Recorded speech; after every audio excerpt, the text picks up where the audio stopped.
And we're back with another episode of the Lakers Fast Break podcast. It's Gerald Glassford coming right back at you here from Lakers Fast Break, Pop Culture Cosmos, where we cover the latest news and trends in pop culture each and every week, twice a week, wherever you get your podcasts. Inside sports, fantasy football, along as well, of course, what we do for you with Joe, aka Ox1947 at LakersBall.com, and of course, Simblades with a Y.com. Of course, our good friends also as well.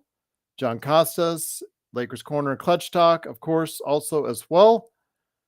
Stone Hansen, he is at report_court.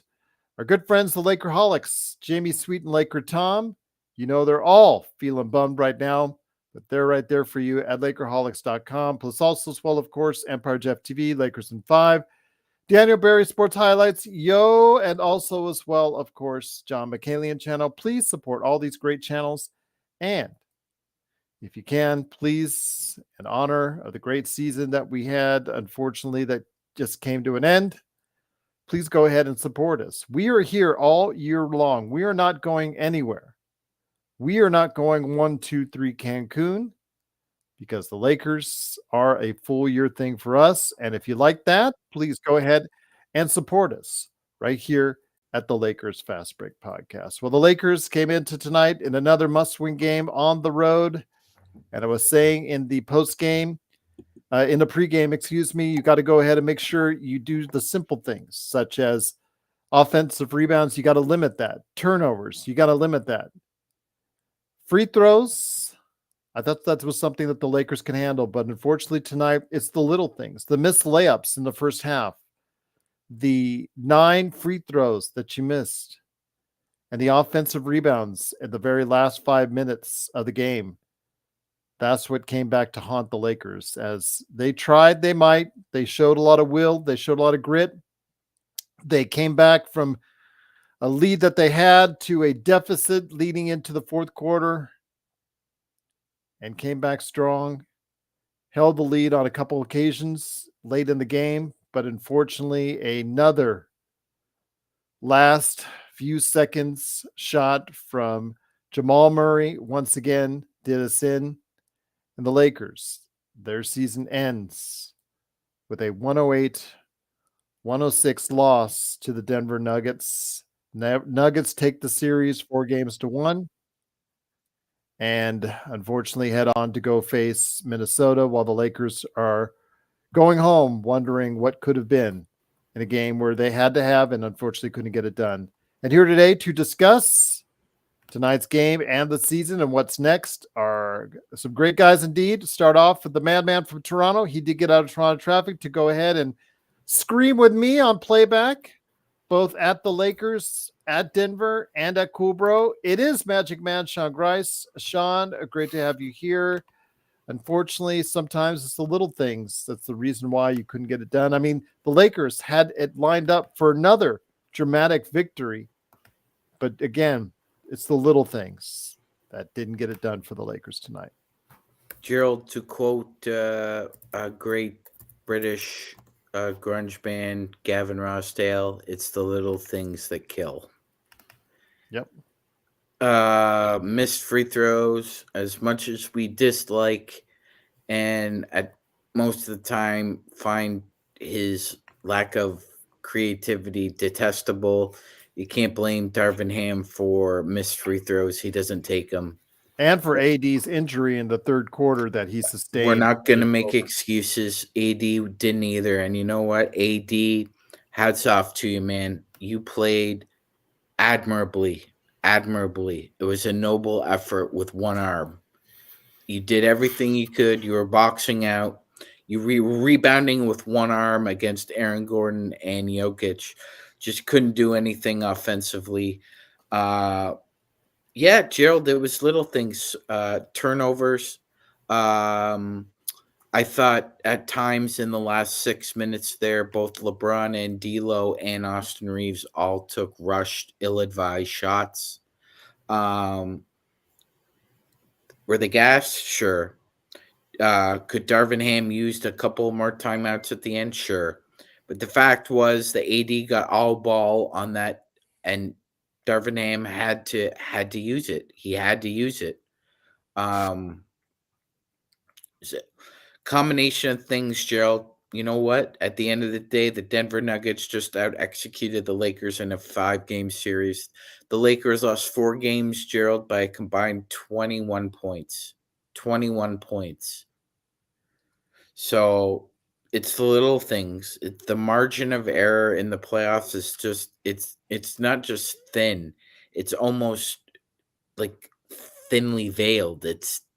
That's how slim it is between being a goat or being a dog, and we're the dog right now. Once again, it is the Lakers fast break. The Lakers do lose 108 to 106. They're going home. Series is done 4-1 with Denver. Denver moves on to the second round to face Minnesota.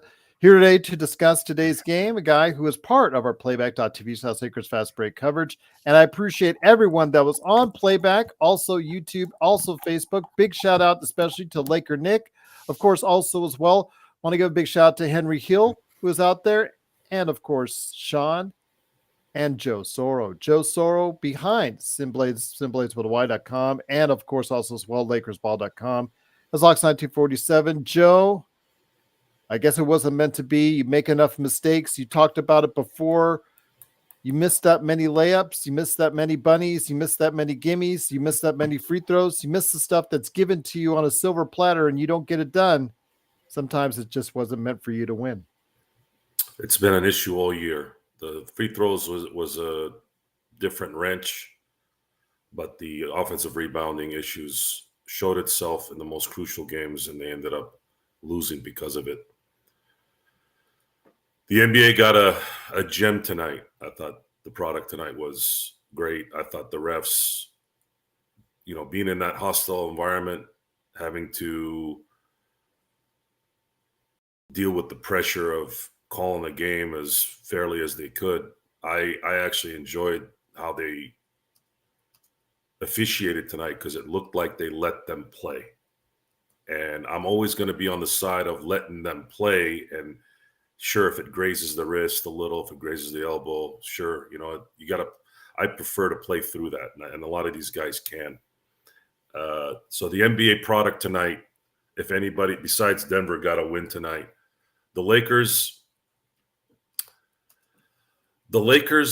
organization needs to make a very, very, very important decision here in the next few weeks. They have to understand that this is coming from me. You can call me wrong or right on this. It's up to you. I highly recommend that you bring everyone back and you bring in talent where you're deficient in. Now, as far as the coach, I believe you do need a new coach. You need a new coach, and you need the right coach. Other than that change, I would strongly recommend to bring this team back. And it's just looking like LeBron. I mean, what other things can you say? Honestly, I'm not going to go back on what I said. You go out playing the way you do and you lose, I'm going to tip my hat. And I'm going to support you, and I'm going to commend you.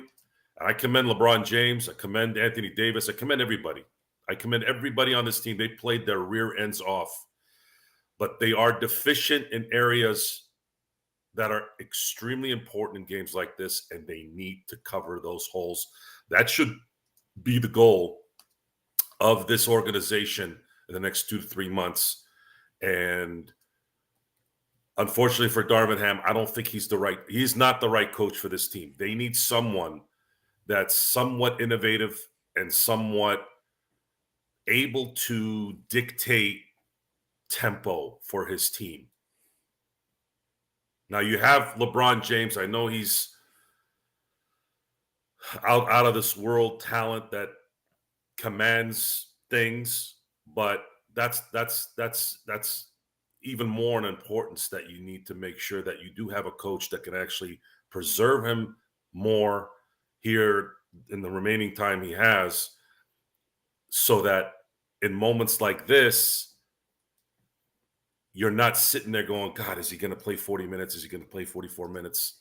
it's very, very important that the Lakers get someone in here that can coach this team, plus a couple players that can cover at least a little bit of the offensive rebounding issues, and some kind of guard that can come off the bench and spell our guards. Just one guy, a sixth man of the year type, maybe not to win the award, but a legit six man. And that's kind of where I stand on this at this point. And if you're going to blow it up and go get a third star, guys, please learn a lesson from Phoenix. Please learn a lesson from Brooklyn. Please learn a lesson from your own issues with that. Don't make that mistake. This team is good enough to compete if you can plug in a couple more guys on this thing and get the right coach. And that's where I stand on it right now.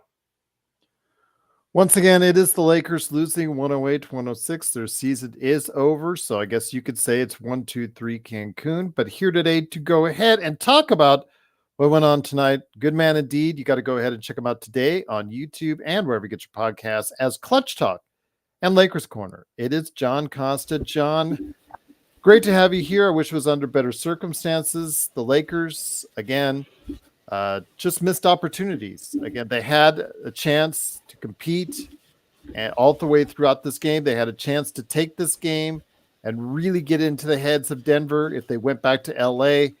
But unfortunately, they're going back to LA to end the season, my friend. Man, guys, you can look to so many things in this game that I think, swung in that direction.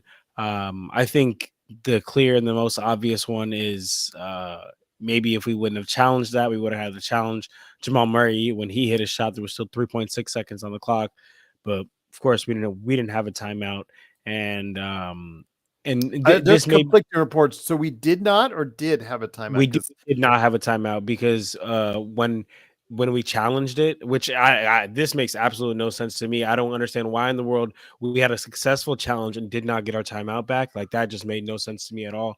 But maybe there's some underlying NBA rule. But all I'll say is, after Jamal Murray hit the shot, we had, there's 3.6 seconds on the shot clock, and we could have called a timeout, ran an ATO, and honestly been able to maybe even win this game because we were only down by 2, or send this game to overtime.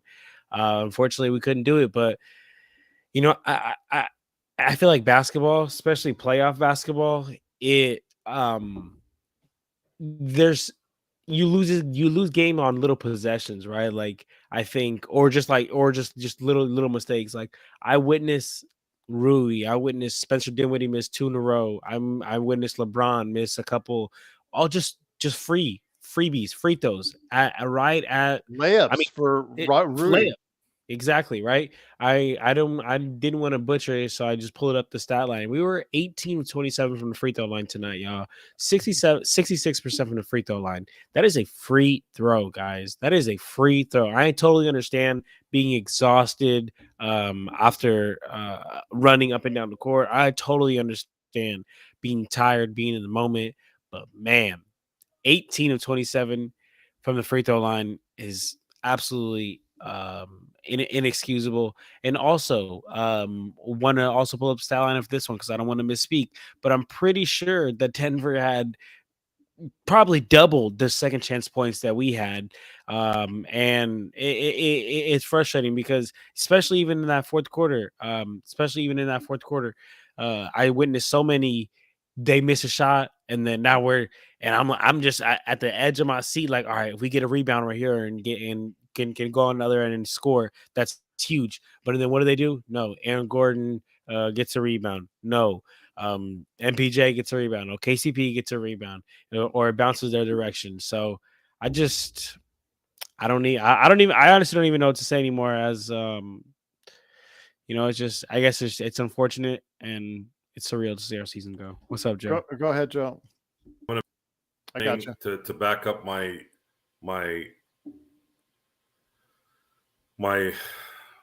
analyzation on Darvin Ham, the Lakers had a foul to give on that last drive that Jamal had. Yeah, because they had only committed one in.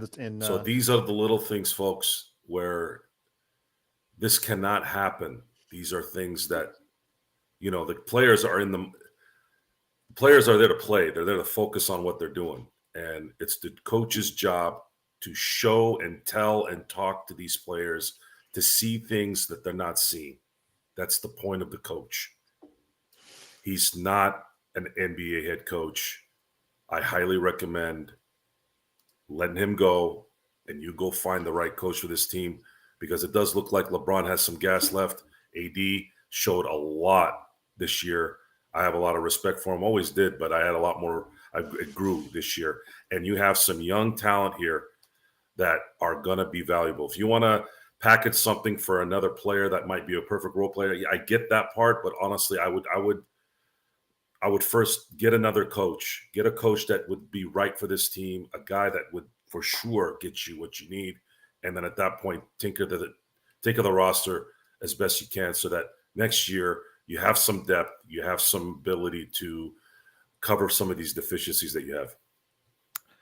Once again, it is the Lakers Fast Break. It is Joe Soro, John Costa, Magic Man, Sean Grice, and me, Gerald Glassford. Thanks again for watching us. Big crowd today. If you want to be a part of what we do all year long, please like and subscribe, follow, do whatever you can to support us here at the Lakers Fast Break, because we get the latest notifications on when we go live each and every time, which we do over 300 days a year. We are here all year long, right here at the Lakers Fast Break. We're not going anywhere. We're not going 1, 2, 3 Cancun.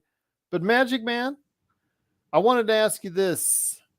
I understand the missed layups, the missed free throws. Obviously, that was the offensive rebounds at the last 5 minutes that they gave up. Those were keys to the game for Denver, who are very lucky to be going on to play Minnesota right now. I want to ask you this, though. How big was an impairment for Anthony Davis halfway through that third quarter, with the Lakers seemingly riding all the momentum going up by 9, and then it faltering when AD got hit in the shoulder by MPJ? And you know what? As soon as I answer this question, Gerald, John, I have an answer for you on the specificity of the challenge. It was big, Gerald. I mean, but I'm not going to make excuses over that. Nobody should. It was big. But that's the game of basketball. Well, if you had a healthy AD, or it would have made a big difference. It would have made a big difference. It would have made a big difference. He had 16 and 9 at half, and myself and the Podfather were talking about, do we need a 30-20 game out of AD tonight? And Gerald's like, hell yeah, we do. The way we missed bunnies, and I mean, our free throw shooting wasn't as inept, because he scored 1 point in the second half. half. Yeah, 1 point, and that was off 3 free throws. Yeah. Couldn't make a bunny to save his life. But anybody out there, you try playing basketball with one arm and see how good you do. How many rebounds did he have in the second half, Gerald? He had about 7. 6. Excuse me. Sorry, just off by 1. But yeah, 6 rebounds with one arm. I can't ask AD to nut up any more than he did. He really nutted up. He really gave it a go. And that's all you can ask him to do. And so for all those people out there who are calling him street clothes before the season and this and that, he played 77 games in the regular season, and he played 4.5 games in the playoffs, and he played half a game with one arm. So it would have made a big difference, Gerald. I mean, at the end of the day, it still would have been a very tight game. Let's not fool ourselves. It's not as if the Lakers were running away with it, Gerald. We had our runs here and there, but that third quarter spelled doom again. And this is a big indictment on coaching adjustments. The Denver Nuggets were a plus 42 in this series in 3 quarters. In 5 games, they were a plus 42. That's a difference of almost 8.5 points, Gerald. That's huge. That could be a game right there where you're a minus 8 in 3 quarters. And John, I'll post this in the chat, but according to the NBA Rule 14, Section 5, impact on timeouts, if a challenge is used, if the call is subject to, this is Section B, if the call subject to review pursuant to a challenge is overturned, the challenge is deemed successful, and the challenging team retains its timeout unless the timeout taken in conjunction with the challenge initiated a mandatory timeout. So you have two standard operating procedures when you challenge. You do this, you call timeout, and then you do this. Darvin Ham only did this. He only did this. He didn't signal for review. So the officials deemed that since Darvin Ham didn't follow the rule of the rule of the law of the rule, that the Lakers weren't going to be given their timeout back. It's procedural, bureaucratic, you know what, but that's what it is. There's 2 steps in the challenge. You have to do this, and you have to signal for an actual review. Ham only called timeout. Watch the review. Timeout. Hold on. LOL. It's funny that I'm saying timeout, but so basically, you're Magic Man. You're basically telling me that because he didn't hand gesture the right gesture, we didn't get our timeout back, which in turn costed us the game. That's correct. Darvin Ham didn't understand the procedural rules of a challenge. Wow. According to the rule book. Well, according to Darvin Ham, it's been a hell of a 2 years sitting in the seat. I'll tell you that. It's been a hell of a 2 years. Stay healthy. Stay healthy. You take a lot of flack for your rotations, but rotations are secondary. Primary is health. Health is the greatest of wealth. That's pretty much it. And that's from Darvin Ham. The team will make their exit interviews tonight. Just want to let you know. So let me go ahead and mute Magic Man while he's typing. But Joe, I'm going to bring it back to you, and then John, I'll get you on that. Once again, the Lakers do lose, unfortunately, 108-106. It is, of course, the Lakers heading home, defeated 4-1 in the series.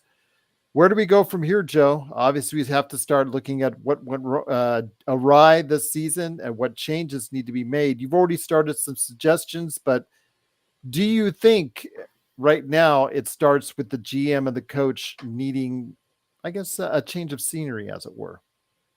No, GM's not going anywhere. Okay.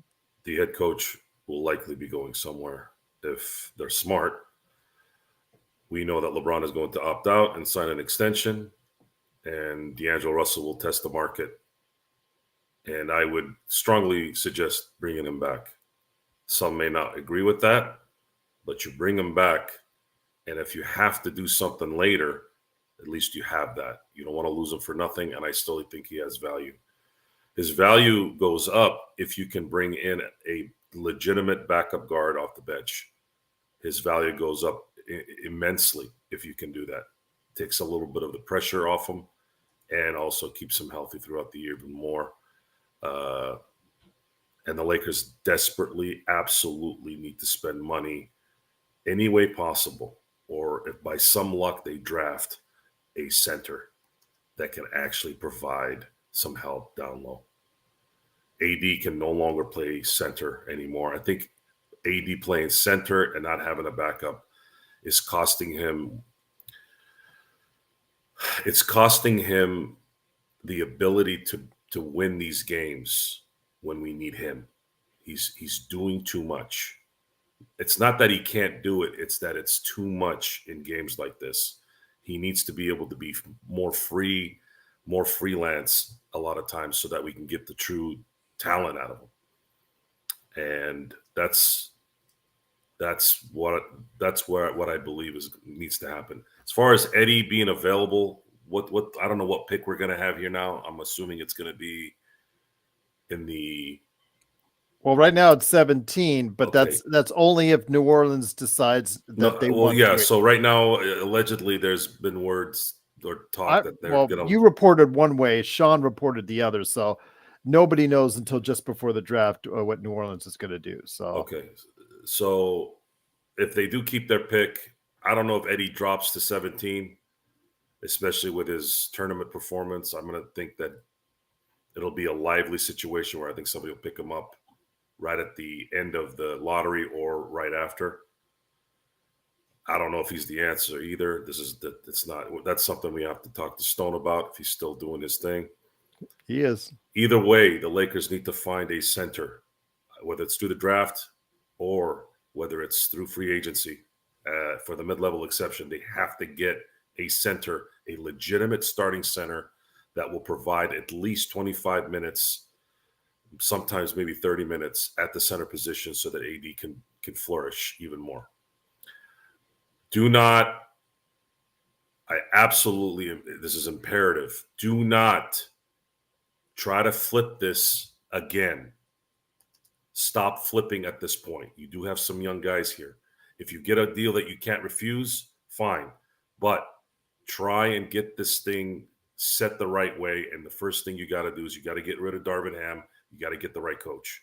You get the right coach, then let that coach have some input in free agency and at least in free agency, because I think it's important to bounce some stuff off of coach. Coach is going to feel better coaching certain guys versus this other guy. It's important. It's a lot of work. So Jeannie, Rob, whatever shithole you've been in for the last 2 months, get your ass out of there and start working. Jeannie, put the puppies away and start focusing on running a goddamn freaking basketball team. Once again, it is the Lakers fast break. And Dave McMenamin and Shams and Woj suck a dick. I'm out. It is the Lakers fast break. It is Joe Soro, Magic Man, Sean Grice, and of course, John Costa. John, let me bring it back to you with the colorful way Joe has elaborated on the season. Man, D'Lo, I want to ask, heading into free agency for him, because he's going to opt out of the final year in his contract.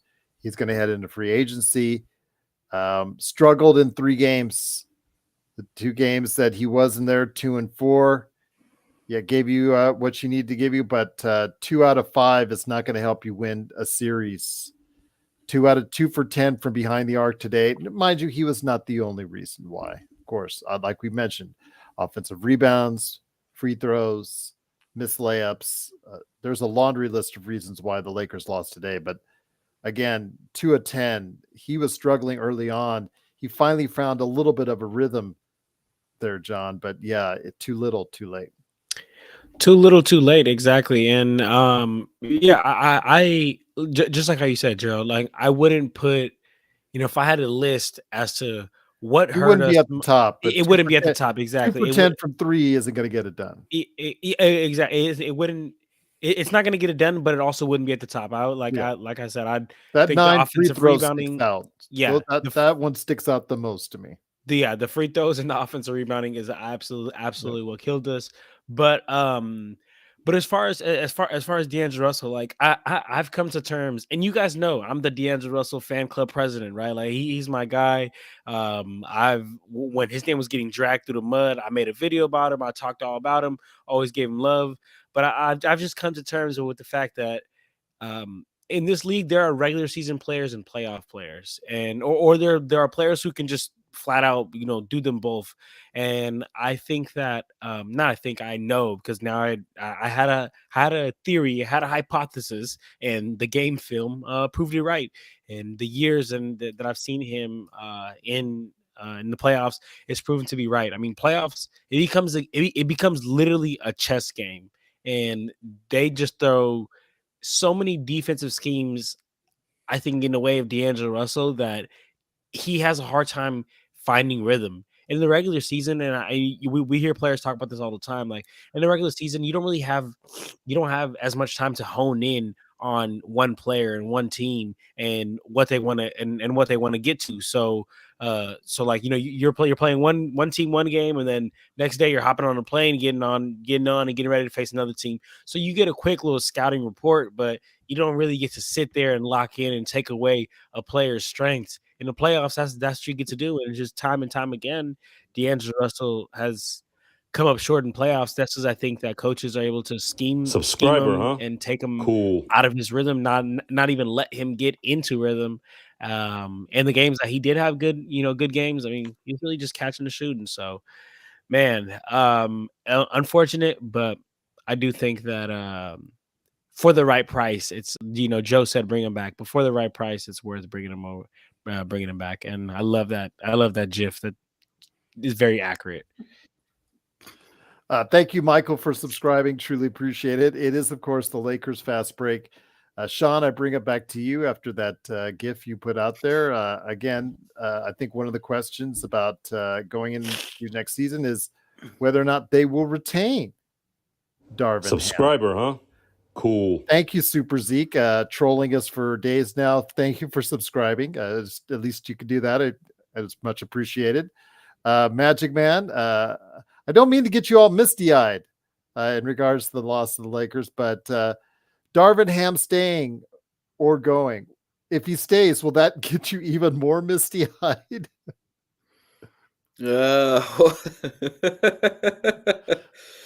I know that will probably make most of our Lakers fans out there misty-eyed, and not for the You know right what, reasons. Gerald? I'd rather have bamboo shoots stuck up my fingernails than have this guy as a coach. But you're gonna say needles stuck in your eyes. The old Jack. Oh, I'm diabetic. I can handle needles, baby. Okay. That's and I'm tattooed. I can handle needles. It's bamboo shoots. Bamboo is very strong, Gerald. That's not pleasant at all. It would be much more unpleasant to watch this man coach the Lakers again.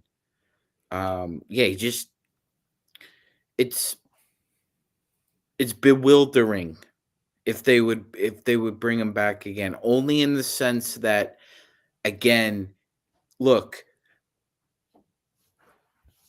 they might not want to do the right thing for the wrong reasons, according to them. And I'm talking about management, and I'm talking about Chini Bus. That being said, coaches can get hired to be fired. That's the way this gig works. You're hired to be fired. And quite frankly, firing Darvin Ham affects your bottom line, but it doesn't affect the bottom line of the Lakers on the court because it doesn't affect the salary cap. It only affects your wallet. So if the Lakers do keep Darvin Ham, everyone, just remember Jeannie Buss is looking out for her bank account in that situation. And Gerald, if that's the case, that's a sad state of affairs we're in. And just to reiterate, Gerald, I had made a comment in I believe it was post game 4 on our YouTube channel, and I want to be clear on this too. Again, AD's comments just don't reflect what he thinks. A lot of other players don't have the kind of cachet that AD and LeBron have. But AD is the one guy who everybody flocks to. We know about this because in the bubble tournament, Gerald, AD's hotel room was the hub. That's where everybody went to. They didn't go to LeBron's room. They went to AD's room. So his comments are reflective of, to me, a lot of guys in that locker room. Sans Jackson Hayes and Taurean Prince, who are I think in Ham's camp. That being said, what AD said bothered the Lakers front office. Like we heard this from Buha, and we also heard it from Jared Greenberg as well. He mentioned that Jeannie Buss was irritated by what AD said. Now, why would she be irritated, Gerald? It would only be for one of two reasons. The first reason would be that Jeannie Buss and Rob Pelinka do not respect AD's acumen as a basketball player and a man. which shame on you if you do. Or two, it's because Jeannie Buss, like a lot of wealthy, arrogant, out of their depth people, wants to hide the dysfunction from the general public. They want to be able to hide the dysfunction. This organization is dysfunctional. It's dysfunctional from top to bottom.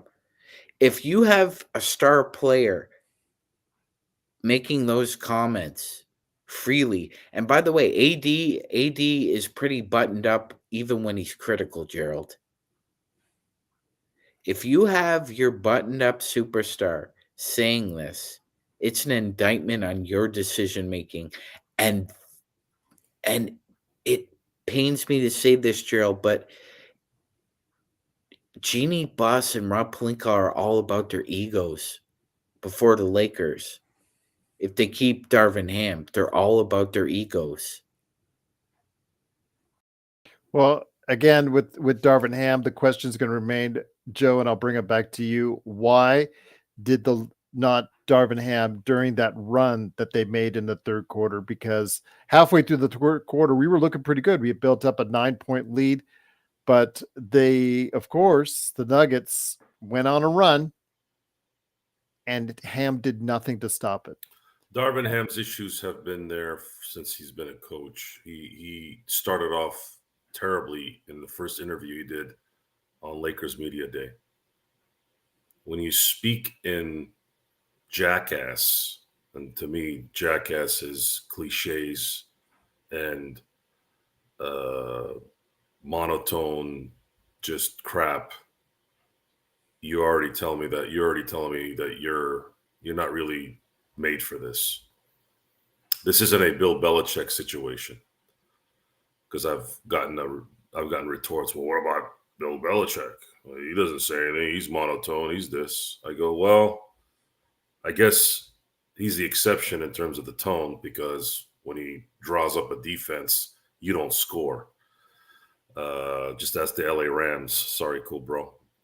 Back in 2000. Yeah, I'll leave it at that. He's not knowledgeable enough to communicate a coherent philosophy. He can't adapt. He can't change. There is some talent deficiencies here that have cost the Lakers during the year, but that part of that is the coach's job to at least minimize it. And he hasn't really been able to do that. Whether it's his fault or not is irrelevant. The key here is he doesn't know how to do it. And there were too many games that the Lakers lost that put them in this position that he had in his mind that were not that big of a deal. And really, he clinched it with me when he said that the Laker fan base holds on to each game too much. Well, asshole, look what happened. You ended up playing the Denver Nuggets the first round. Now, we were saying, oh, maybe this might be good. We'll have a more fresh LeBron and AD, which was true. However, do you guys think that Jamal Murray is going to be better in the Western Conference Finals versus first round? He's already breaking down. So maybe we would have gotten a better shot had we gotten there this year again with them being there as well. But then again, guys, do we face Minnesota in the first round if we had missed Denver? No. If we had gotten to the 5th seed, if you had won those 5 games, you would have gotten a 5th seed and you would have faced the Clippers and you would have had home court. Those games mattered, a-hole. They mattered. You win those 5 games, you're playing the Clippers at home. You don't travel for an entire 2-week period. And how does your team feel after that? Every little thing matters. Everything matters when you're a professional athlete playing against the best players in the world. This game, when you put a when you're the NBA and you put a game to advertise your league, tonight's game was the game to put up there, because not only did both teams play amazing, the officiating was amazing, the crowd was amazing. Even that jackass Reggie Miller didn't. Well, I actually switched it over to Sportsnet. I couldn't listen to Reggie anymore. Everything played at its highest capacity in terms of quality. But as Laker fans, this is game 89. Game 89 counting the final game in the in-season tournament, the play-in game, and then the 5 playoff games. 89 games we've watched, and we watched, another 5 preseason games? We saw all this going on. We saw all these issues. It never really got fixed. It never got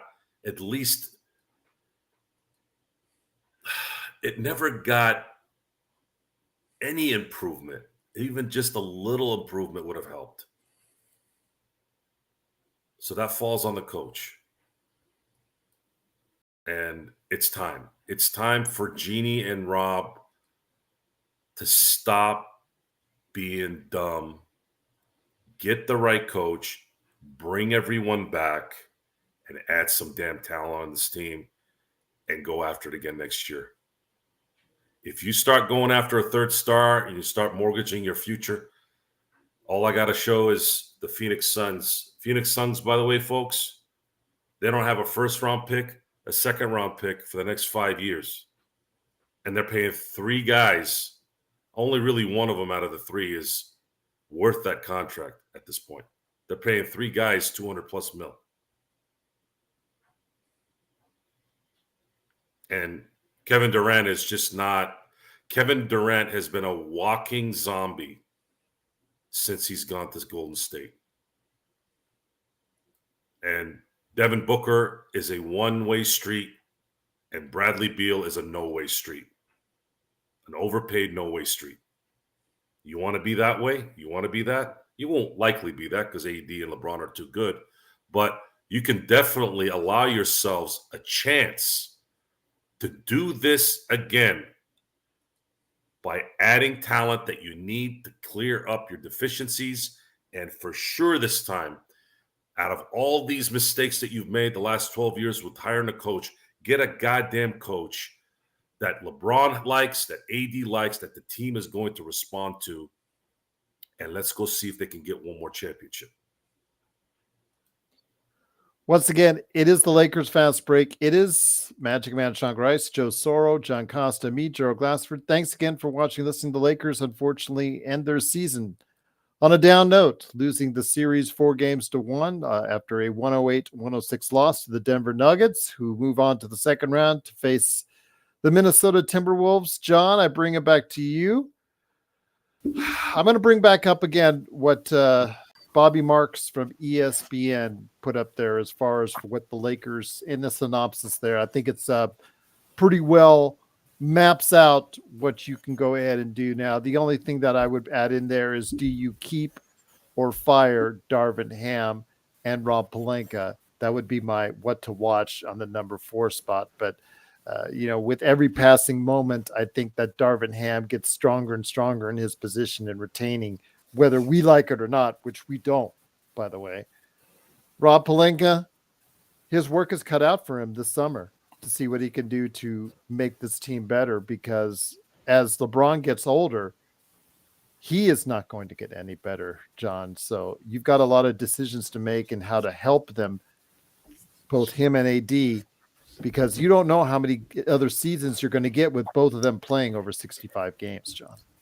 Yeah, no, absolutely. As far as Darvin Ham, I think it's something we all can agree upon. I think it's something even the chat's been saying.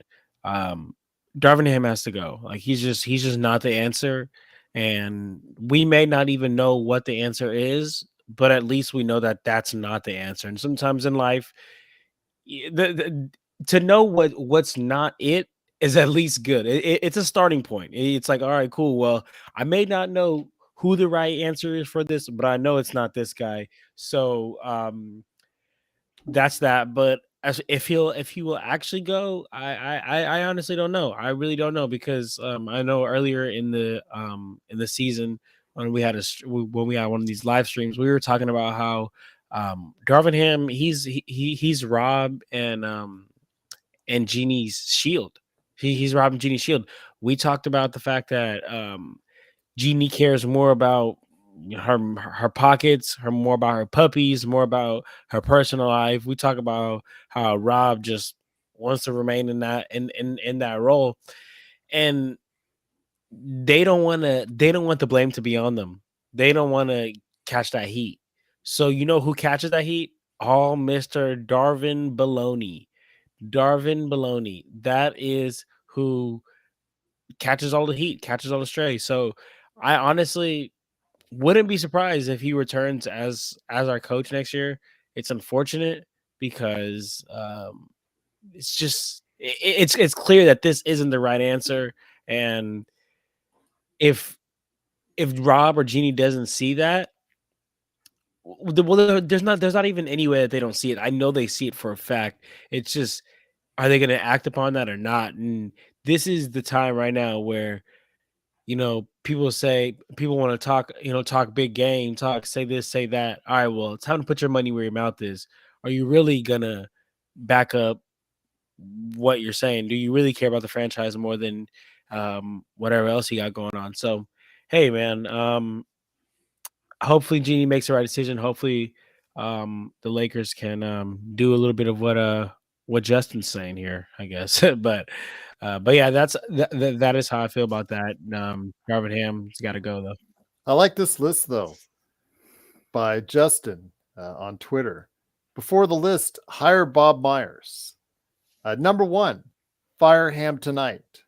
Number 2, get another big man to play with AD. Number 3, don't trade everyone for one player like you did for Westbrook. And number 4, fire Ham again. Just to make sure you did do it right the first time. I'm sorry. I don't know who Justin is. Justin is at JLough, Lough 32 on Twitter. Yeah, Don Nelson, an 83-year-old Don Nelson smoking 3 grams of Pineapple Express before a game would be a better offensive mind than Darvin Ham. Mike D'Antoni eating Jell-O on a pea-stained mattress at a YMCA in upstate New York would be a better offensive coach than Darvin Ham. I would rather have Jay Triano, who can only run out of bounds plays, be a better offensive coach than Darvin Ham.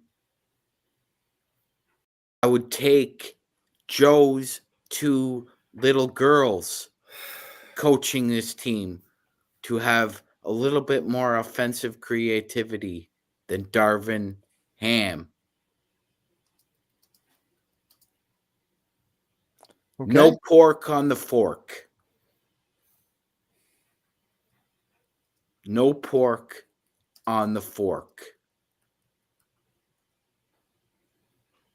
Well, we'll definitely see what happens as now the speculation begins on what's going to happen with Rob Pelinka, Darvin Ham, and the rest of the team as we go forward. Just to let everyone know, if you did not see in the graphic there from Bobby Marks, New Orleans has until June the 1st. So we have an entire month before they actually have to indicate their decision on whether or not they want to go ahead and keep or take the Lakers first round pick, number 17, or they want to go ahead and let the Lakers have it for this year and take the next year's Joe. So you have a month to go ahead and speculate on that. But again, we will be speculating on a lot of things this summer and how to get the Lakers in a better position. So I ask you, Joe, where does it start? Where should it start? Because right now in Denver, the guys are giving their exit interviews. because they want to get the hell out of there. They want to go 1, 2, 3 Cancun as Magic Man is rolling over and laughing. Your thoughts, Joe, on exactly where do we go from here? What's the deal with Cancun? I've been to Cancun. It's nothing special. I don't know. It's just because it flows. I guess that's why they call Go it to San Diego. Stay in America. You don't have to worry about the mosquitoes. I go to Hawaii. Hawaii. Like, what's this Cancun thing? It's like Vegas. Hey, we're going to Vegas. So, what? You can't play at a casino here 10 minutes away? There's Pachanga, Morango. Well, not everybody Bodango, has a pachanga right down the Viejas. street. Come on, there's a freaking Indian casino in every corner these days. They just want to tell people, like people at the stadiums with their stupid ass freaking selfie garbage and their teleprompter shit. It's about attention. They don't even give a shit about Vegas. They just want to tell people they went there. I feel like that little kid in The Hangover who kicks Alan's phone out of his hand. That's what I want to do to a lot of these people. I want to do what Tony did to John F. Kennedy. Dr. You gotta Kennedy. be on your hat. Just remember. Whenever I think of the phone thing, I think of that all the time. Just remember.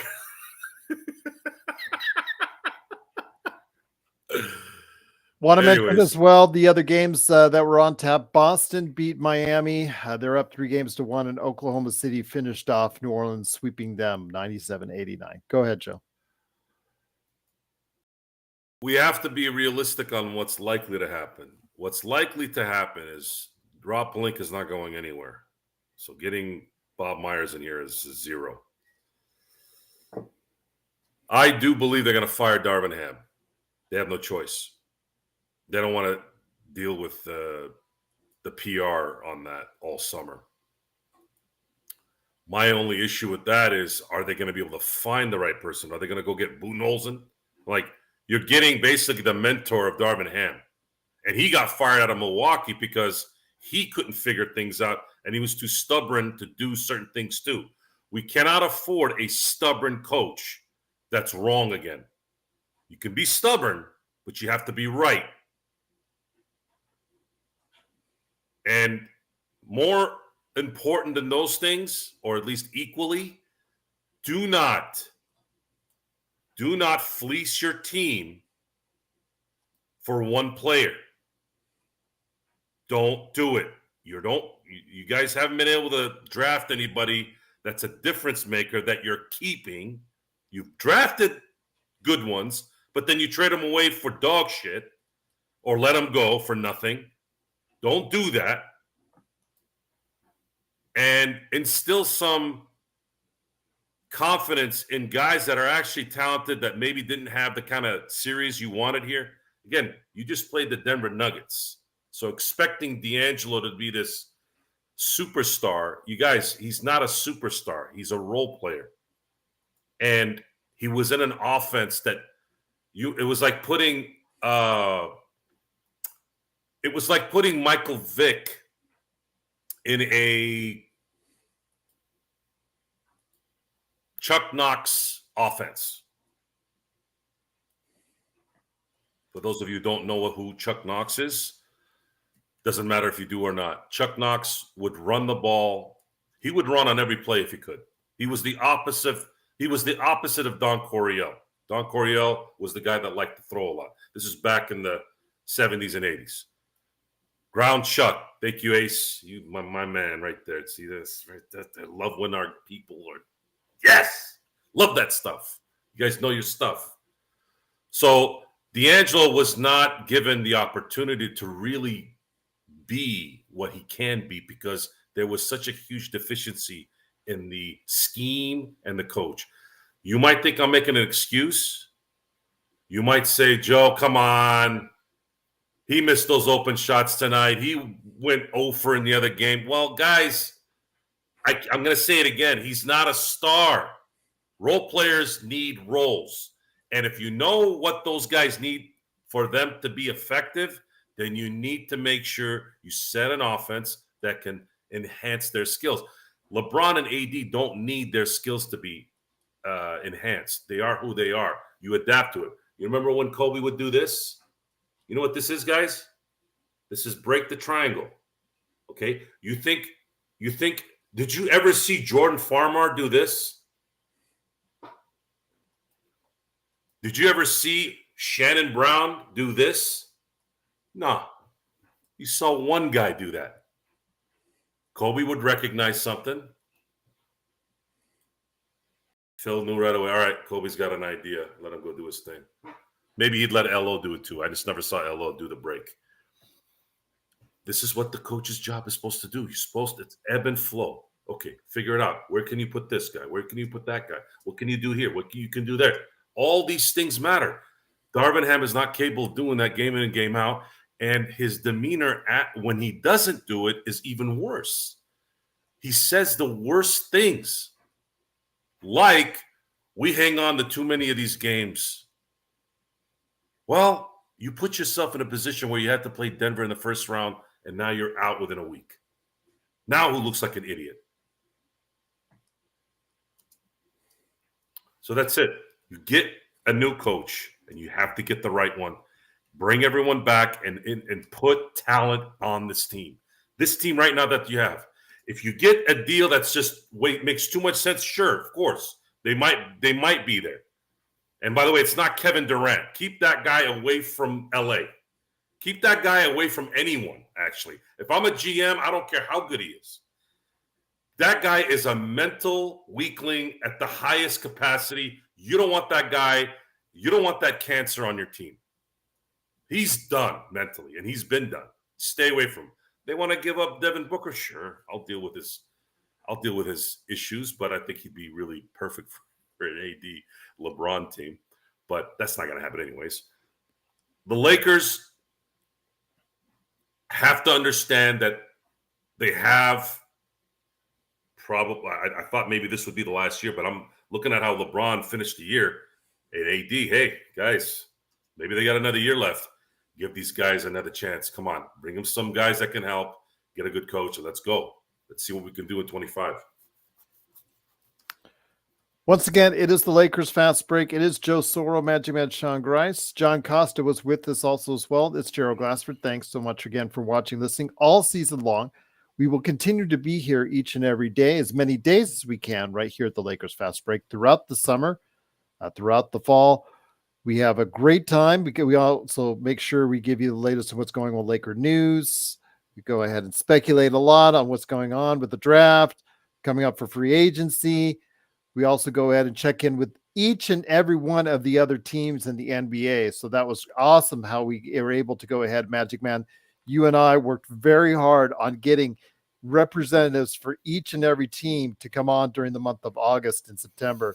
I'd really look forward to doing that again to get everybody a lowdown of what's going on, what they think about the Lakers and also their teams as well. Alfred, who's in our chat now, is a great representative of that. And Frank, he first got the rub from We Talk Mavs when we got them on here. So with all that said and done, the speculation now begins. Again, I do want to give it up for the Lakers who gave everything. They did not quit. I am so happy as far as them not quitting at all. They deserve a lot of credit for not giving up on the game. They could have easily done the El Foldo Act. I talked about in the pregame how all the odds were on a big victory for Denver tonight, and they didn't let that happen. The Lakers did. So I'm very proud of them for that. But again, you can only take pride so far. The Lakers are going home. Their season is done. And now it's time to look into see what we do to rebuild. But the thing is with LeBron, because I mentioned earlier that exit interviews are taking place right now as we speak. LeBron's answer on if this was his final game as a Laker was, I'm not going to answer that. He's just focused on the Olympics and what he's going to do next with his family. Absolutely, Gerald. And as of right now, since it hasn't been exercised yet, do you know who technically the second highest paid Laker is right now, Gerald? Oh, well, I mean, right now it still is LeBron. If he decides not to exercise it or exercise it, that's still pending because that's 50 million, right? 51, I think. Yeah, but if he hasn't exercised it yet. So Well, who would you be? Same thing with D'Lo. It says, we don't know about if he's going to exercise. Yeah, exclude him too. They Yeah. both have player options. The only one, the next would be in line would be Rui Hashimura. $17 million. That's right. AD makes 43. Rui makes 17. That's almost as many layups as he missed the entire series. Yeah. So I know Bobby Marks likes to be a smartass after all this. He's like the NBA's version of the Nerd King. Well, Alice, that's a good question. I want to touch on it tonight about the Olympics, Magic Man. I want to touch on later on as far as this roster and he's not going to play much during the Olympics, and why and what this realistically will do. Who is actually going to be there? Who's not? Because we see Kawhi, we see Joel injured. Okay, I don't want to get into that because that's something we need to focus on the Lakers tonight. But yeah, what do you look at, or what are you looking for in the next few days, this first week, now that the buzz is off, the fallout from this season is just beginning? What are you looking at really closely in the next coming days? Yeah, just kind of a refocus, not getting bogged down in the fog of losing in the moment. You tend to be and I would know, just given personal life, Gerald, you have a tendency to overanalyze, especially the negative, when you feel like you're in a shipwreck right now. If you're on the Lakers from a competitive point of view, the ship's sinking and there's all this carnage around you and the waves are crashing down. It's kind of just trying to swim away from it and catch your breath and ease into the off season, because there's nothing else you can do. I would hope a lot of them would be in the gym working on their games as soon as possible, rather than watching the Denver Nuggets or the Minnesota Timberwolves in the playoffs. I mean, that would be encouraging. If nobody gave a blank who won the finals, since we're out, that would be a plus. Jared Vanderbilt wasn't ready to go. I don't care what Sham says, Woj says. I don't care what McMenamin has to say. Didn't seem like Wood and Vander were ready to go if they didn't even get called upon for even a minute of playing time. Yeah, if his number wasn't called to go in there, Darvin Ham had no confidence. Those two clowns, seriously, those two clowns wanted to beat each other to the story. For what? To get there first, Joe. We talked about it. For what? What are they going to get? A lollipop? This is stupid. This is not news television. This isn't Fox or CNN trying to get a news story out there so a bunch of freaking mind slaves can get what's off of it. This is like, what are you going to get out of this? Joe, you know what it is. You know what it is. Okay, I know what it is. Call these assholes out. Get them out of there. You got rid of Ramona, who I liked, because she told the truth. That's correct. These guys lie or are bull crapping. Trying to limit the curse words here. Yet they still have a job. Why? Because they kissed their ass? Why would anyone want their ass kissed? That's one thing I don't understand about these celebrities or these famous people. Why would you ever want anyone kissing your ass? That is the most condescending. It's like, why? I don't want a bunch of fake people around me. Do you really need a bunch of yahoos, a bunch of yaks? I'm sorry, hacks kissing your ass? Does that make you feel good? Maybe yaks sounds better in this situation. Mm-hmm. Come on, give me a break. These guys, all of them, all these guys. And by the way, this summer, we're going to go into detail on these voters. So stay tuned. We're going to have time to do that now. We're going to have time to find out who these guys are and why they're voting for Bam Adebayo over Anthony Davis. I'm just saying, man, these guys are not getting called out. It's time. It's time to call these guys out, hold them accountable, and you got to be more relentless. You got to be more relentless than they are because people quit too easy. They don't like the heat. They don't like the smoke. Bring the smoke. Bring it. I'll blow it back. And it'll be hotter. So I want to ask you this. Like I said, they're all having their exit interviews now. D'Lo said he hasn't thought about what he's going to do this offseason. Yes, you're right. But he acknowledges that he has leverages. He has leverage and is planning to use it. So your thought? See now, Zeke, snitching is a whole different category. I don't want anybody to get confused by that.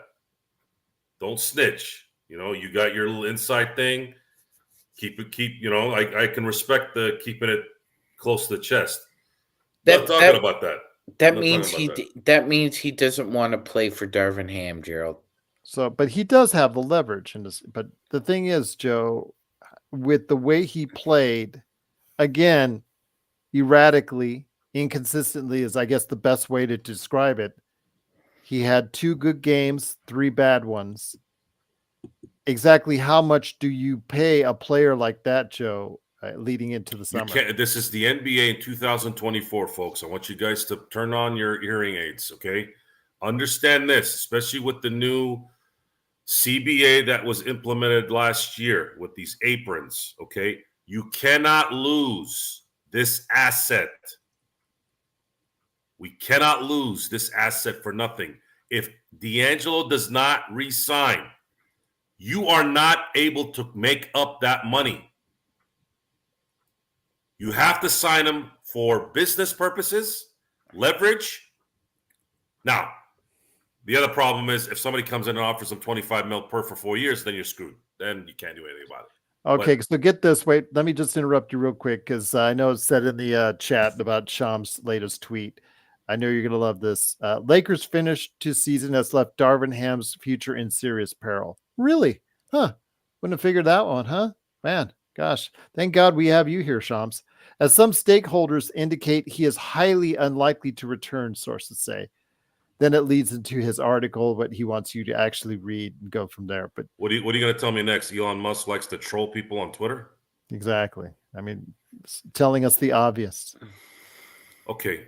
I don't know what kind of information this guy gets that gives him this forum. Between him and Sam Amick of The Athletic. I'm still I cannot, Kurt. I cannot. My brain is not computing that. The source is K. Adams. K. Adams. This guy got K. Adams.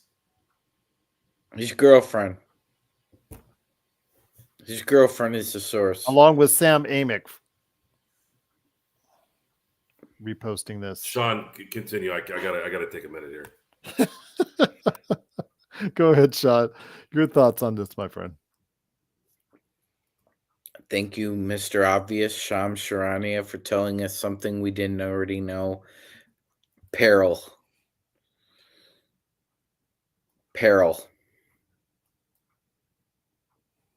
More like dumpster fire. FOC, Darvin Ham. It's over, folks. FOC, it's coming. Full of crap. It's coming. I think we got it when he commented just 20 minutes ago, 30 minutes ago, whatever it was. Anyway, it's been a great 2 years. That's what a person says when they're thank leaving. You. Yeah. Kurt was kidding, by the way, on the K. Adams part of it because of the Sham Sharanian thing we talked about. Yeah, of course he was. Of course he kidding was. About what? Yeah. The source.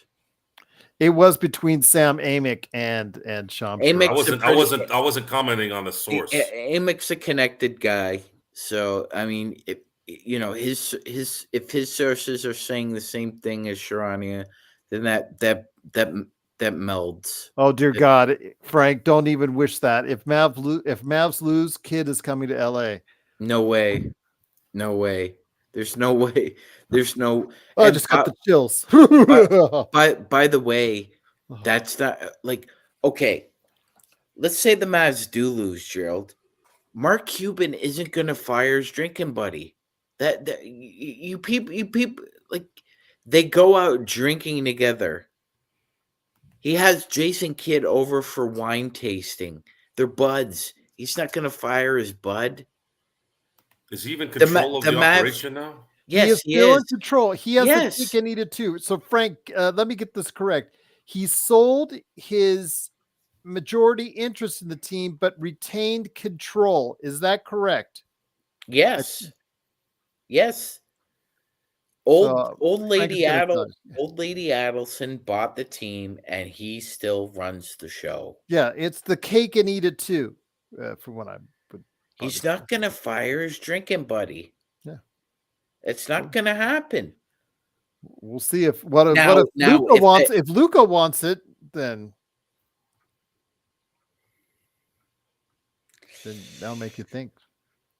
Who's more important to keep, Kid or Luka? So Gerald, yeah. So that's what happened. So if you're the San Antonio Spurs, good luck with that generational superstar, because you're seeing what happens when you don't build around him in the first 2 years. What happens? Good luck with that. Good luck with that. Luka Doncic is the Spurs' future with Wemby. Good luck with that.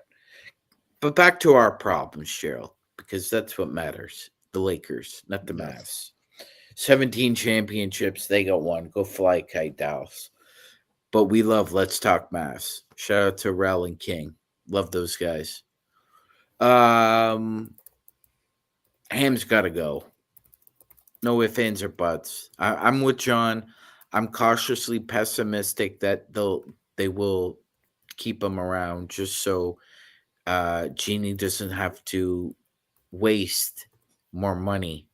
That being said, there's got to be, if everybody is kind of interconnected and saying the same things, then to me there's a lot of internal pressure on Jeannie, as Joe was alluding to, Gerald. And it's not because of the fans, and it's not because of the internal structure of the organization, because I mean, Joe, you talk about people kissing ass. Who kisses Jeannie's ass more than Kurt and Linda? Seriously, Joe, they kiss her ass more than anybody does. Yeah, because she gives them a job. Yeah. But who's got Jeannie Buss and Linda Rambus wrapped around his arms? LeBron. Yeah, exactly. But Gerald, he will have anything he wants this summer. But Gerald, whether we like it or not. But Gerald, you say that, but has Rob even listened to LeBron over the past 2 years with his offseason moves? Friggin' Jackson. Oh, wait a minute, Gerald. Jackson Hayes is your backup big. There's no way LeBron suggested to Rob Pelinka sign Jackson Hayes. Hey, we talked about this, Gerald. There was a report, legitimately, from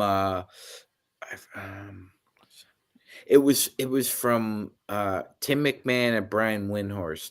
Wendy said on a episode of the Hoop Collective, and I'll find it and I'll post it in the chat next time we're on, that Wendy was told that within 5 practices, LeBron knew that it was a mistake, but he thought he could make it work because he's LeBron James, right, Gerald? He's LeBron. He could turn water into wine. Look, I don't think Pelinka is listening to LeBron, Gerald, and I think Jeannie has as much regard for Pelinka as she does for LeBron, maybe more, because she has a longer relationship with Rob Pelinka than she does with LeBron James. I mean, for me, the past 2 years have signaled that the Lakers aren't listening to LeBron James and aren't interested in his feedback, because along with Frank Vogel, Rob Pelinka has probably convinced Jeannie Buss that LeBron is more responsible for the Westbrook trade than I am. Don't you think that's not beneath him, Gerald? To have a meeting with Jeannie Buss and say, I'm sure there's a lot of games going on. This is on Frank and LeBron, Jeannie, not on me. You know, I didn't want him, but you know.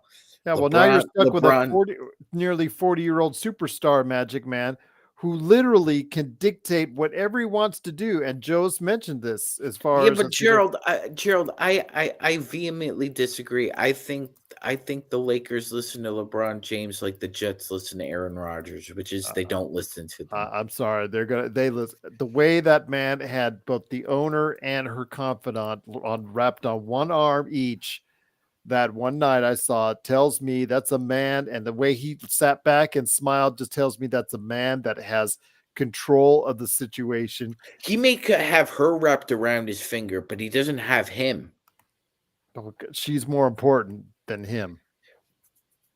If all he cares about is this, But the then I thing is, agree. if he Then cares I about agree winning with and you. losing, he'll do the right thing, sign for what Joe was talking about, 3 for 60, and that's it. But I both know that we got to see it. We got to see it before that happens, because we all think that he's going to opt out of the 50, then dictate what he wants to do, and sign for 2 or 3 years at 50 plus million apiece. That's exactly what we're thinking he's going to do. Let's just be honest out there, everyone. Yeah, but will he do the right thing? Probably not.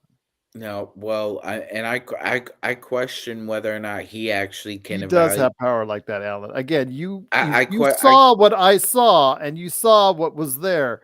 You would understand he has all the control in this situation. I question whether or not he can truly evaluate NBA talent anymore, Gerald, because he's the one who signed on for the Space Cowboy reunion with the replacements.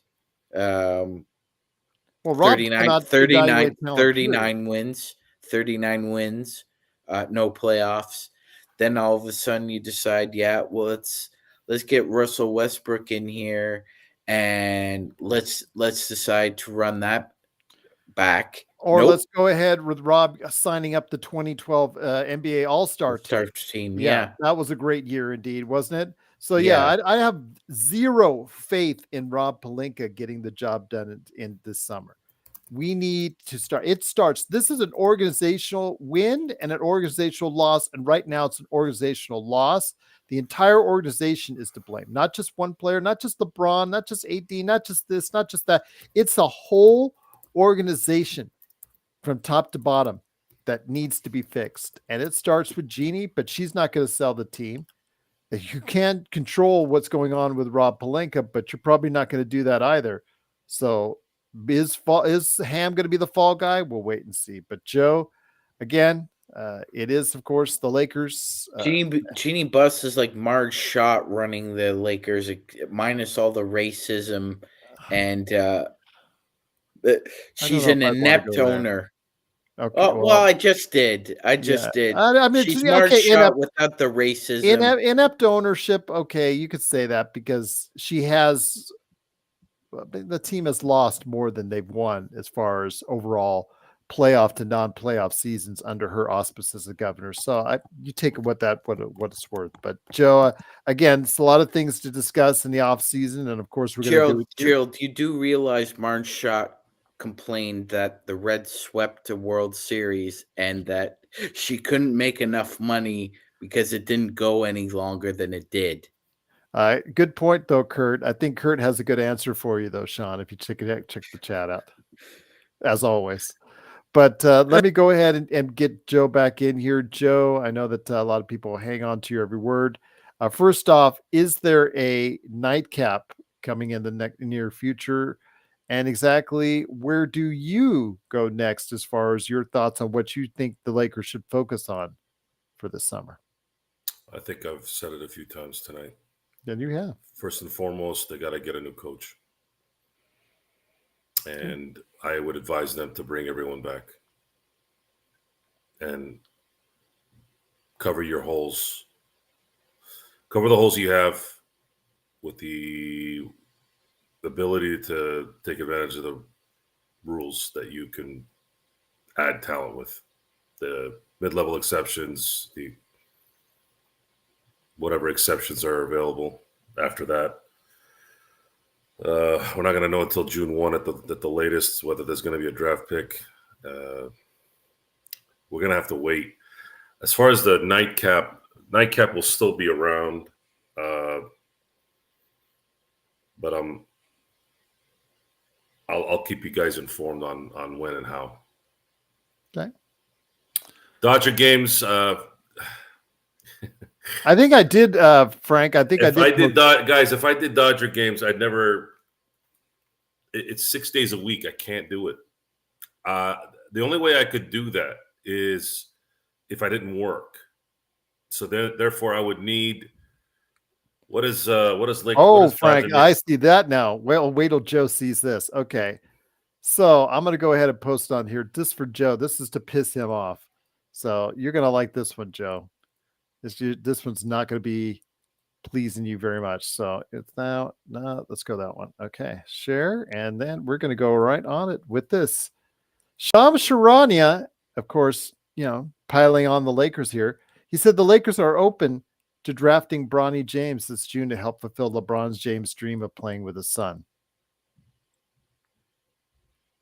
Joe, you have said that this will have you stop being a regular part of the show. You'll walk off if that happens. The Lakers do have a second-round pick that they could use on Bronny James. Joseph Soros said he'd leave if this happens. Mm-hmm. Oh.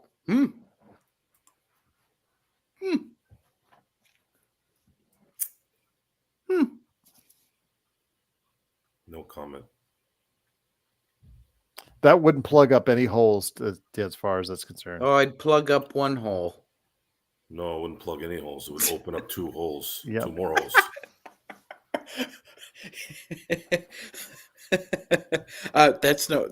Those aren't the holes I'm talking about. If these Joe. assholes draft him in the second Yeah, round, that's it's the over. one. It's over. It'd be pick number 55. Okay. You have a second round pick who's going to win his 3rd MVP this year. We had second round picks that we let go or traded for nothing. There's value in that freaking pick. If they draft that kid, I'm done. This is not a joke. I mean, when you get it right, Joe, Trace Jackson Davis, Gigi Jackson, both second round picks this year that have contributed for their teams. Scouting and the ability and the advancement of the European God, I can't even think of words today. The fact that you have Advanced scouting, a larger pool to pluck talent out of. There is no such thing as a wasted draft pick or a draft pick that's not good enough. Just the Lakers have to win championships right now, not babysit. It's Squid Game. It's not PlayStation. And this is exactly what I'm talking about. How is anybody going to argue against the fact that this chump, this hack, look what he's writing 10 minutes after the game is over? That's how talentless this guy is. That's how talentless these people are. They're not journalists. They're hacks. They're Twitter whores. That's it. They're only good for getting signings, and they are not even doing that good anymore. Signings 4 seconds before everybody else knows. That's it. That's their value. What do they know? What are they feeding them? Nothing. They're feeding them a shit burger. I wouldn't feed these guys anything. These guys these movie stars who would coordinate with the paparazzi. Man, do you think Denzel Washington coordinated with paparazzi? You never see him anywhere that in a compromised manner. You don't see him doing that stuff. You really need that stuff? You really need that fake crap? That's the whole point here. This is fake. The fact that this is a freaking conversation is fake. It's not going to happen. Why is it not going to happen? Because how are you supposed to call yourself a legitimate team? Drafting because you want father and son to be dancing on the court. It's embarrassing to even talk about it. Anyone who drafts a college player who's averaging 5 points should be fired and never work in the NBA again, in any job that requires you to analyze talent. It's a joke. This whole thing is a joke. It needs to stop. I don't think it'll stop because there's too many people that like this crap, but at least I can be vocal about it. It's stupid. It's a stupid subject that continues to go on, and now this idiot, who I've been calling an idiot for a while now, just proved even more why he's a moron. And I would tell it to his face. What is this? You were doing good for a while. What happened? Did you piss on the wrong tree? Did you tweet something that you weren't supposed to and now no one's talking to you? Well, adjust then. You're a journalist, right? You know how this works. Adjust. Get better. Figure out another way to be useful.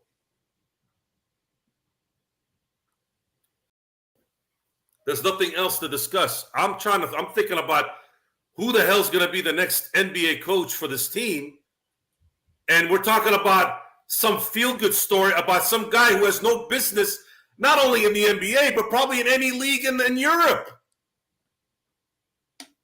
And it's sad because it sounds like I'm tearing him down. I'm not, okay? LeBron James is a once-in-a-100-year player. His kids were never going to live up to that. Never. I would have bet everything I owned. It's not possible. It's too rare. So what are we talking about now?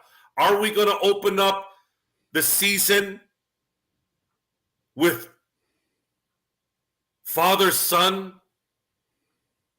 What? Are we going to have a fifth quarter like they did in high school? I was 14 years old. So just so you guys know, this isn't an old man thing. I was 14 years old when I found out that they played a fifth quarter in freshman ball. I'm like, fifth quarter? The hell is that? Oh, everybody wants to, we used to use words back then that weren't censored like they are now. And even before then, I was on the last Pop Warner team when I was 12 that had cuts. And this is with them doubling the teams. They put another team, which I understood for business purposes. But I'm like, wait a minute. So you not only expanded the league with another team, but you also now don't cut anybody? Well, Joe, we want to give everybody a chance. It didn't start 10 years ago. It didn't start in Columbia. It didn't start in Harvard 4 years ago with all those intellectual assholes. It started in the early 90s, folks. Those parents started it. You know what my dad used to say when I wasn't good enough at something? Well, better figure out something else. Better figure out to be good at something else. He didn't sit there and go, let me go talk to the coach. This isn't fair. I want to play with my dad. And the cat's in the cradle and the silver spoon. Little boy. And now it's gotten to the pros? It's gotten to the pros. That's going to be the intro song, Joe. It's gotten to the pros now. This is just absolutely mind-boggling to me how this is even a discussion. And a hack making an announcement like that 35 minutes after one of the worst games you can watch as a Laker fan. Another buzzer beater, basically. And this is what you're talking about? They all need to get called out. And this is not a Stephen A. Smith thing or a Perk thing or some ESPN Yahoo. Okay. We're not under some gun, under some big entity. We're individuals. We run our own gig. This is legit. This is a legit issue. These guys need to go. They have no value to sports. They don't. What you going to replace them with? I don't know. Nothing. I can interpret what I'm watching. I don't need shams to tell me what's going on 4 seconds before I already going to find out the information. I don't understand what the point of that whole thing is anyways. And the fact that Dave McMenamin too, that kiss ass, he's talking about how Vanderbilt. Okay, let's just say they did come back. Why is that even an importance? What the hell was Vanderbilt going to do? What was Christian Wood going to do? What?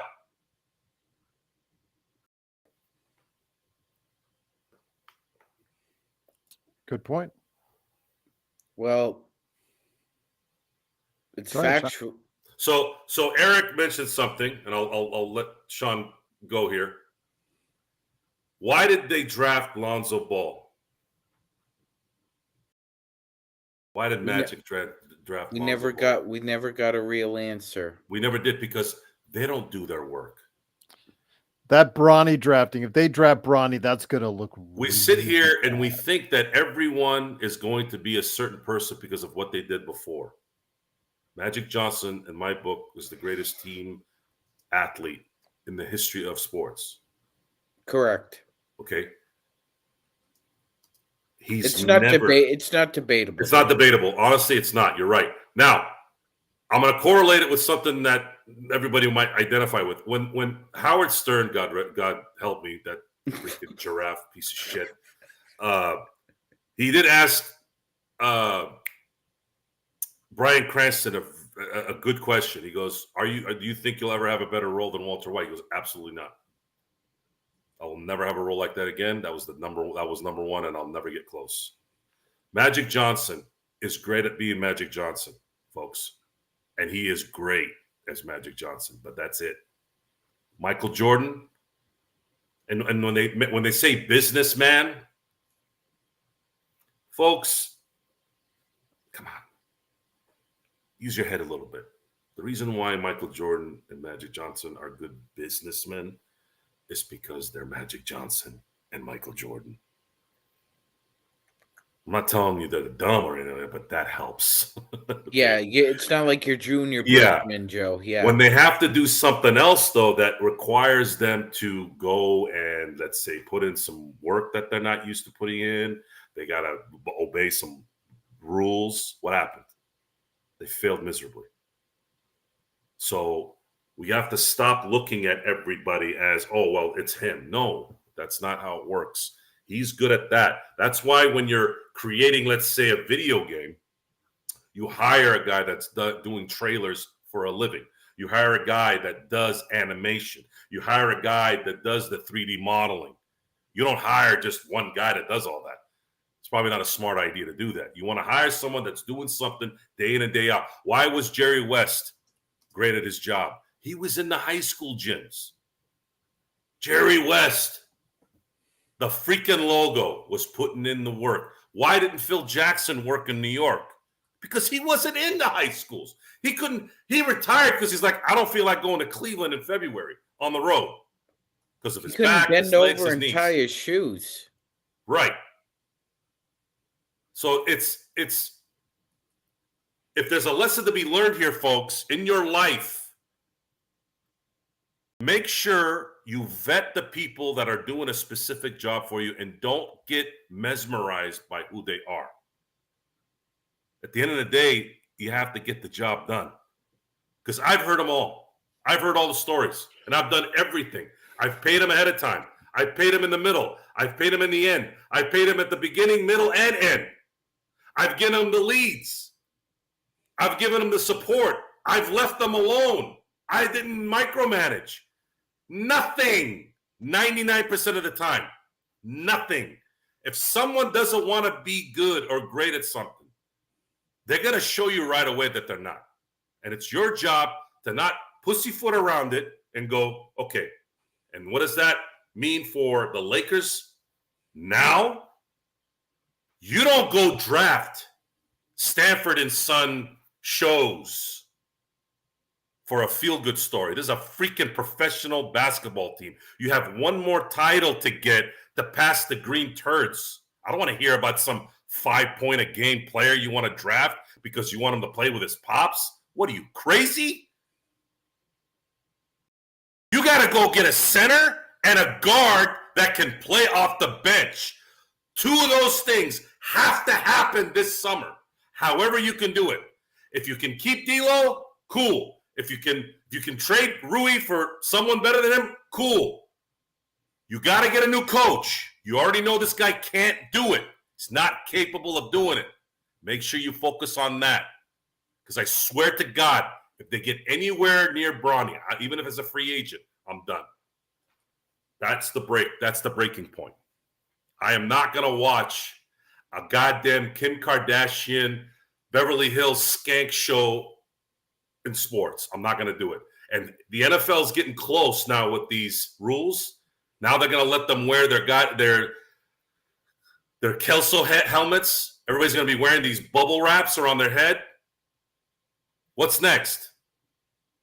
Just put the flags on them so that the sport can die.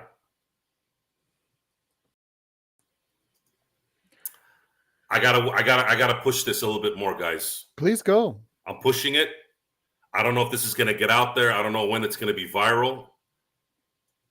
These guys have to be called out. It's about calling them out. And I love sports. I have friends that have given up on it because they're quitters and they're pussies. I'm not. Okay, I'm trying. It's easy to just go, I'm not going to watch this stuff anymore. Oh, my God. Kaepernick and, oh, my God, and the bubble and all that. Come on. Throw some freaking balls. Do something. Okay, you're going to sit there and bitch and whine about everything and leave. It's easy to leave. I'm not leaving unless Bronny gets into a Laker uniform. Then I'm gone. And I'm not going to be gone like you think I'm going to be gone. I'm going to be gone from watching the games. But I might still be talking. Even as an undrafted? No. Because you know damn well he's going to be in those games. Okay.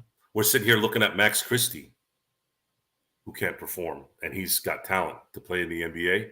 Not really, but a little bit. No. And Gerald, we also have to remember history too. And this is where I roll in. Gerald, when Gordie Howe played with his sons were good. And even at 50 years old, Gordie Howe was still better than about 97% of hockey players. His son is in the NHL Hall of Fame. That's how good Mark was. Marty was okay. Murray was okay too. But Mark is an actual Hall of Fame hockey player. He won an MVP. He won championships before he even played with Gordie. So that was the first time that a father really played with his sons. The next pillar there is Ken Griffey Sr. and Ken Griffey Jr. Now, Joe, if I'm not mistaken, Ken Griffey Jr. was a number 1 pick overall, correct? Yeah, he was. Yes, he was. He was very good. He was renowned. He was the best prospect in baseball. Joe wanted to say something. Go ahead, Joe. Yeah, what I was going to say is he played at 19 in the major. Yes. He's a freak. Yes, great. Yes, and that is fine. That is okay. Ken Griffey Sr. was a legitimate Major League Baseball player. He just happened to have a son who is the second best baseball player I've ever seen. So that's different. This is not, again, he earned that spot. And it was cool watching them play together in Seattle. It was cool watching the Howe kids play with Gordie, too, because they were good. And it was cool watching the Holiday brothers play. It's not, look, I like when we're not raining on anyone's parade here, Joe. We're just saying this is not the same thing.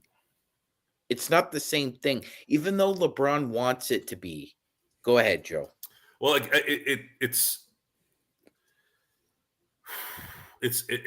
LeBron is the most polarizing player I've ever watched. He equally amazes me, and equally, they use the word polarizing too loosely sometimes. He is the definition of polarizing. It's like saying, oh, this guy's great. No, not everybody can be great, folks. There's a handful of great players, okay? Stop diluting that word. Polarizing is the same situation. LeBron does things that equally piss me off, and I'm also amazed at his ability. Tonight was one of those nights where I'm like, man, he was amazing. And if the focus is on some kind of feel-good story, when you have a team like this that has a chance to win a championship, it's only going to prove that this is probably why you're not really ever going to be on the top level. What's held you back? He's going to play his 22nd season next year, and he's only won 4 titles. Yeah, folks, that's a long time to play and to be great and win 4. And I'm not just picking on LeBron. Shaquille left titles on the table because he was lazy. And he would say things like, hey, we got 3 out of 4. 3 out of 4? You're Shaquille O'Neal. Anyone that's been your size in the history of existence has never moved like you. How many 7-footers in the world ever moved like Shaquille O'Neal? His footwork, his athleticism, his ability to leap. You want to talk about 1 in 400 years. Those guys aren't those. He's a myth. As big as Andre the Giant was, he didn't move like Shaquille O'Neal. And Shaquille was taller than him, by the way. Well, towards his prime. Later, the Agramaglia took him, obviously, kept growing. But point is, we got spoiled, or at least I did, by watching 2 of the most tenacious, psychopathic players that's probably we've ever seen in sports. So everything's always going to be compared to that, especially when someone's saying, I want to be great. So I plead with the Laker organization, because I do want to watch the games. Can you please focus on getting talent on this team by drafting or picking up someone who's not relevant to the NBA game? And you can't say picking up somebody as a free agent. You still have caps on the rosters. This isn't Pop Warner football. This isn't freshman football. You can only hold 15 guys. And don't say that the Lakers haven't been good at picking up talent as free agents, because you got 2 of them in the last 5 years.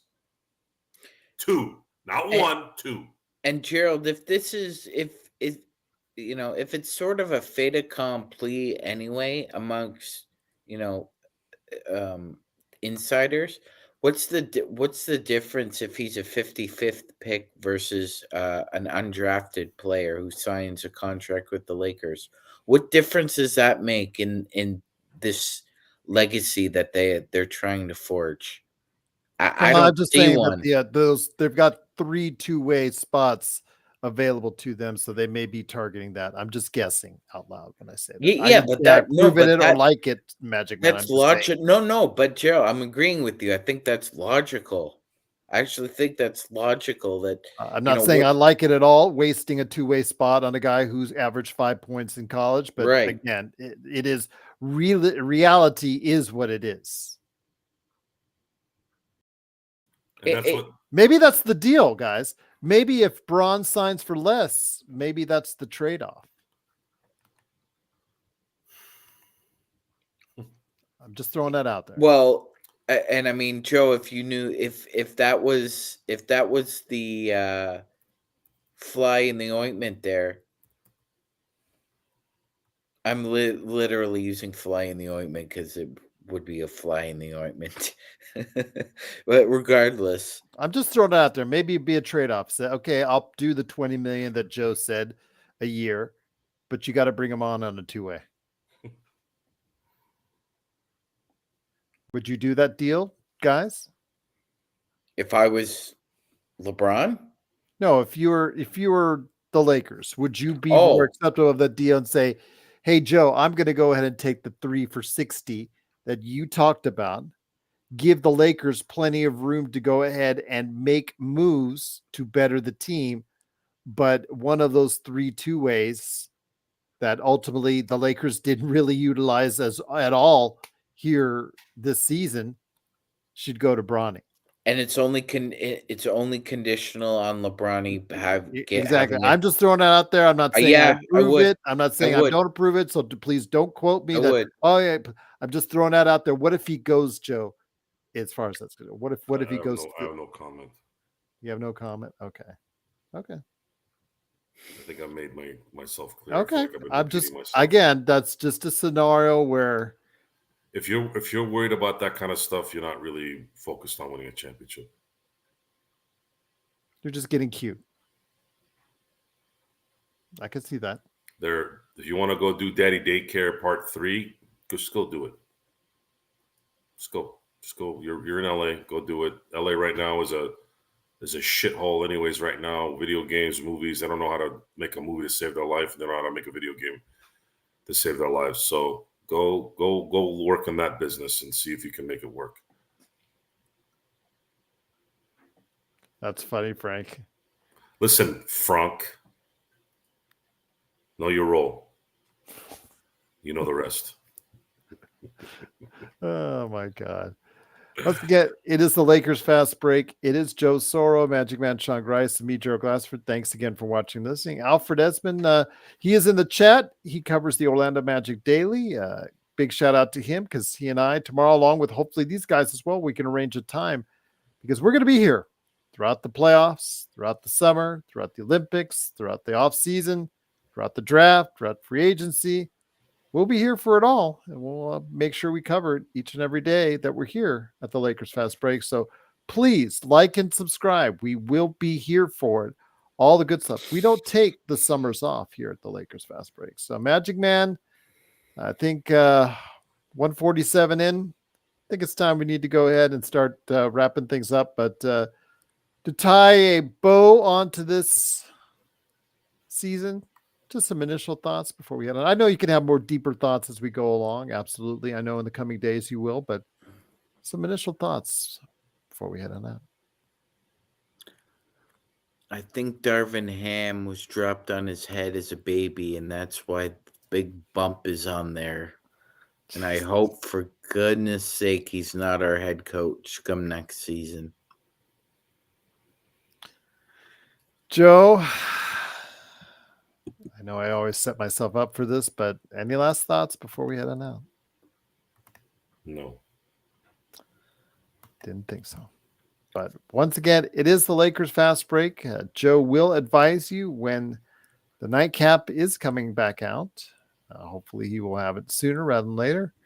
Alice says his son won't ever step on an NBA court. I would not. Never say never. Yeah, I would never say never on that, Alice. I can't. Not saying I want to see it happen. I'm just saying. Hey, so somebody once said that LeVar Ball wouldn't be able to get all three of his sons in the NBA, and he pulled it off. So No, he didn't. We got 1, 2. But Mhm. he got Yeah. tryouts with 2 different teams, but he never made it onto the team.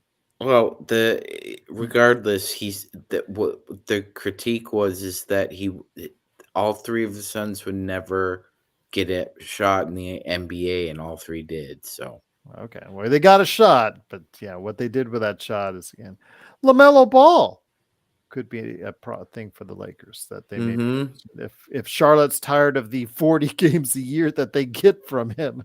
So wait and see again.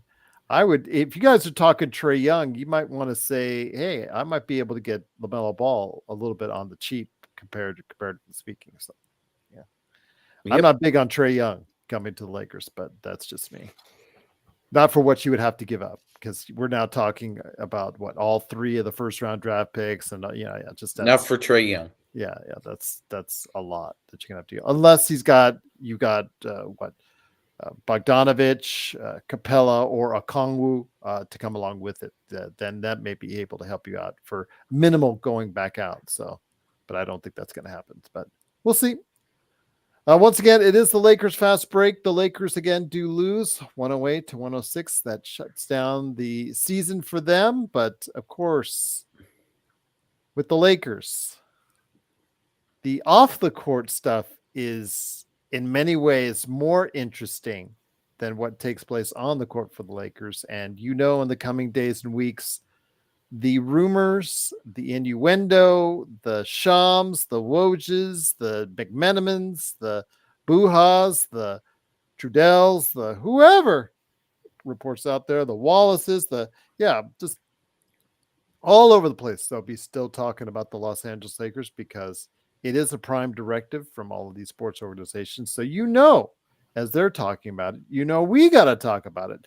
Plus, we will still be covering the NBA playoffs, talking about what's going on there on a regular basis every day. Looking forward to going ahead and talking the Lakers and the NBA with you. Just stick with us.